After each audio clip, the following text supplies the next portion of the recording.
What's up, guys?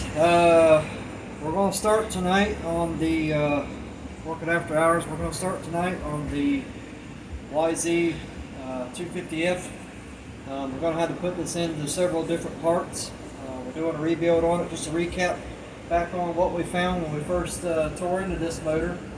It had the valve drop and got the cylinder, tore up the head, hit the piston. So we got some of the parts in to get this ball rolling. I told you in the last video when I told you I was going to be putting this on YouTube for everybody to see, that I didn't know whether I was going to start with the cylinder first or the head first due to shipping. So we got the cylinder in, and we're still waiting on the head. The head will be here sometime probably beginning of next week.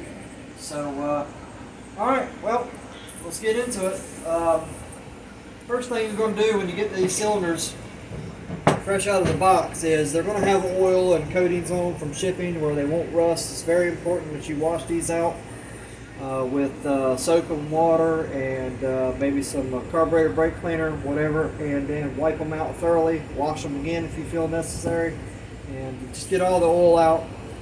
And what I have here is oil that we're going to be using during the install.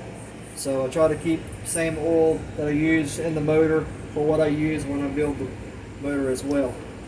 Alright, so we got our piston in, we got our rings, wrist pins, circlips.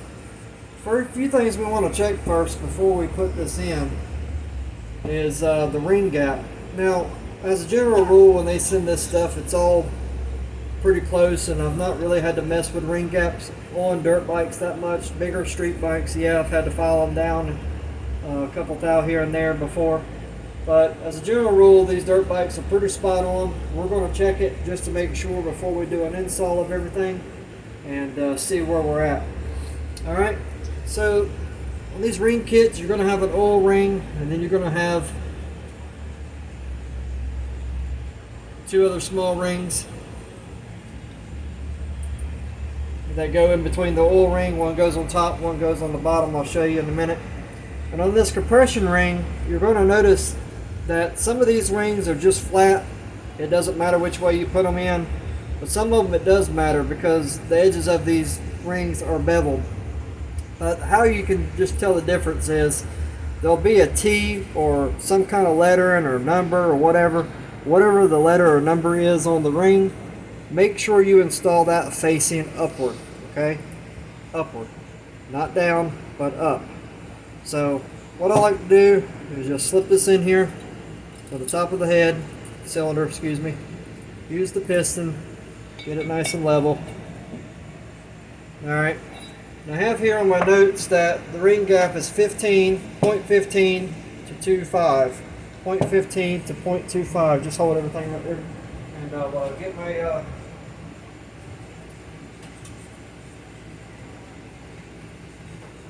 I'm going to take my feeler gauge. I'm going to go in here and I'm going to see where we're at 0.15 first. See what it feels like. I don't know if, see if you can pick it up. So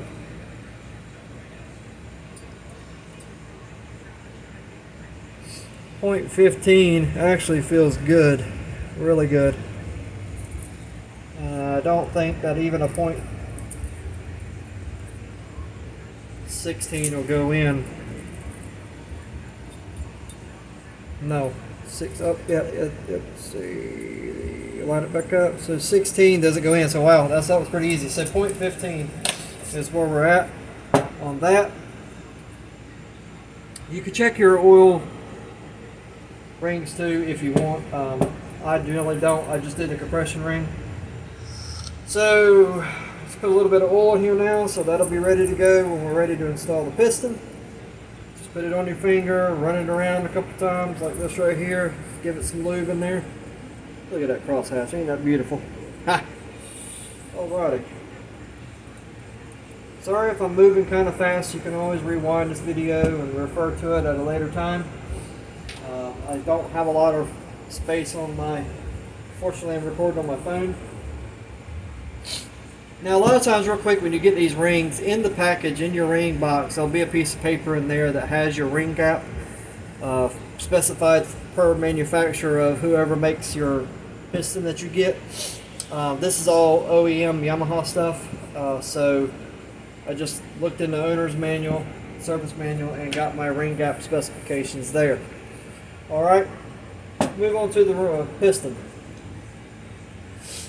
So what we're going to do is how I do it. Everybody does it different ways. Is I'm going to take the oil ring and put the oil ring on, and I'll go over where to put the gaps on these rings on this piston, how you orientate them once I get everything on. It's just important to not overlap that. Make sure it just meets where the other one's at, meets flush. Then on one of these, like I said, goes at the bottom, one goes at the top. What I do is I come in from the bottom. Some people go from the top. I guess it really doesn't matter. Just be careful, take your time, don't rush. Just get this in, you'll feel it slip in. Grab that one, just ever so gently, put it in, boom.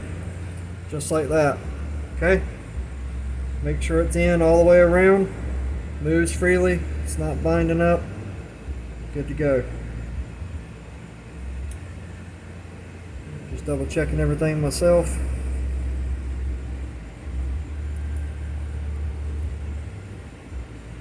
So I think, there we go.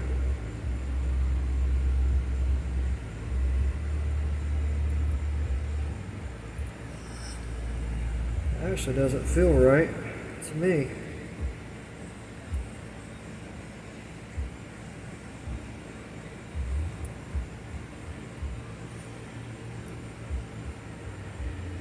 Oh, I'll look at it in a minute. Alright. I'll look at it before we install it for sure. Same thing with this one. And while I'm doing this, I'm going to go ahead and let y'all know that I'm going to be doing this in different parts. Obviously I can't record everything all on the phone. It won't hold that amount of video, I don't think. So I'm going to do it in several different parts. That bottom ring just does not feel right. So there we go. It's still not right. I'll fix that for sure. Alright.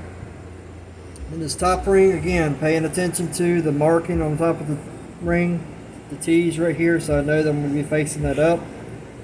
Just hook the inside. And just push it ever so slightly with your thumb.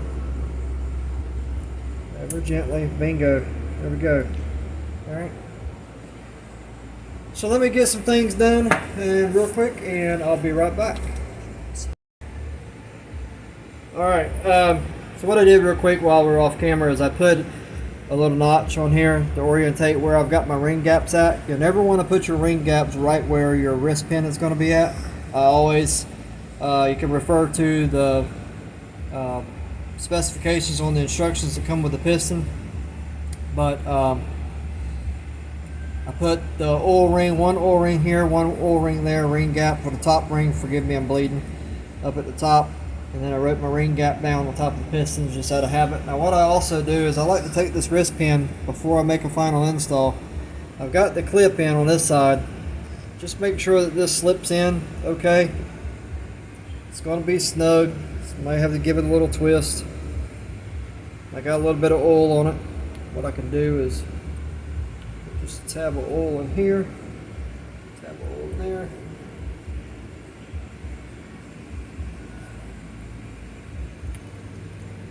There we go. Just needed a little bit of... So we have a good slip fit, no wobble, as my friend on YouTube likes to say. Kevin Baxter with Baxter's Garage. If y'all have a chance and you're into motorcycles, definitely check him out. One of the, in fact, not one of the most the smartest man I've just about seen on YouTube. And he didn't tell me to give him a shout out. I did that on my own. I look up to the guy, admire him, and I wish I knew everything he did, because that would be awesome. All right, so what I'm going to do now is I'm going to move over to the bike, and we're going to install this piston, and then we're going to drop this cylinder down and probably wrap it up for tonight, and then I'll continue on later on with part 2. All right, so remove everything prepped, ready to go. Get this orientated correctly. All right. So it's gonna be hard for y'all to see, but I got some towels in here. Keep everything out of the crank. You don't want to drop circlips in the motor. Don't ask me how I know. Then it gets real expensive. Not for the customer, for you. You're gonna have to go in there and get it out. Ain't the customer's fault you dropped it. So it's gonna be, like I said, you don't even have to worry about trying to get it because it's gonna be hard. But anyway, we're gonna set this piston down in this connected rod and ever so slightly feed this through. What I might do is just get it started here, just like that. And then we're gonna slip this over. Just kind of eyeball it. Bingo. There. Just like that. Alright, then I'm gonna probably not do this part on camera because it's just kind of hard to see, but if you take this circlip right here, and what I do is, or how I do it, I've done so many, it just, some people got to use tools. I can generally get it with my thumb.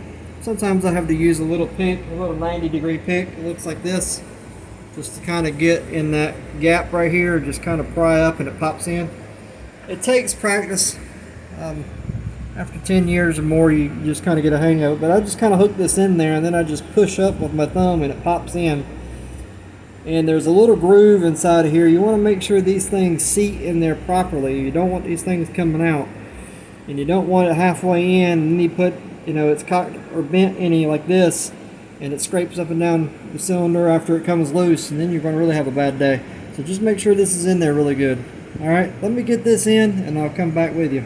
Alright guys, we had to do this off camera because my cameraman ended up having to help me out because I was squeezing the rings, and we were meticulous in making sure that none of the rings popped out during the installation of the cylinder. It's very easy to do, so therefore when you go to do this part, when you're squeezing those rings, if you don't have a ring compression tool, just be very careful of that.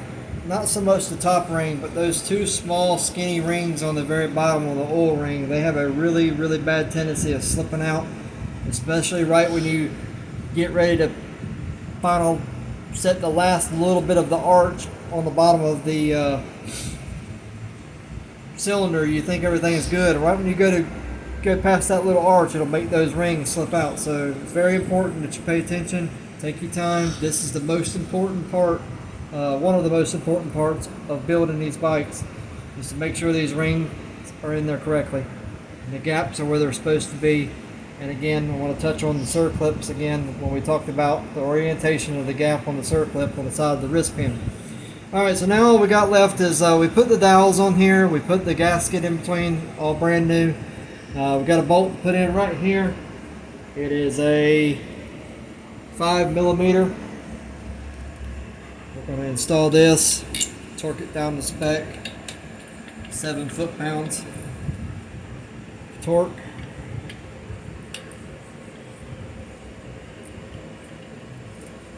I got oil on my fingers. It's just slipping. Hey, that's not.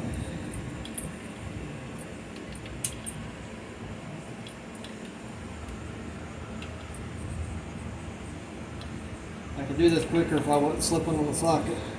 Alright, let me get my torque wrench.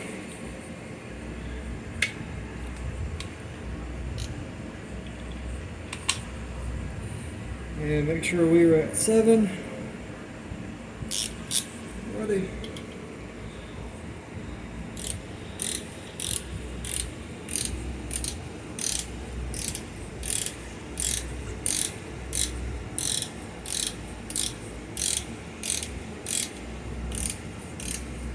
Okay, had a long way to go. Those are slipping.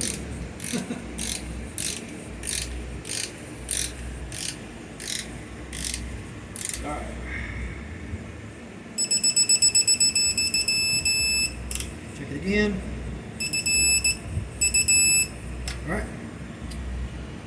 Alright guys, so we're going to put our dowels on here when we're ready to install the head, and put our head gasket on, and we'll pick up then and we'll do part 2 when we get the head in. We'll do the valves, we'll install them, titanium valves. We'll put the valves in, we'll do the, I may or may not do the valve shimming. That's a kind of a, we'll see. I may do it. I'm sure those people will know how to do that as well. So we'll get that knocked out, and we'll just plug along with this thing until we get it done. Alright? We'll see y'all in the next one. Part 2 coming up probably in another week or so.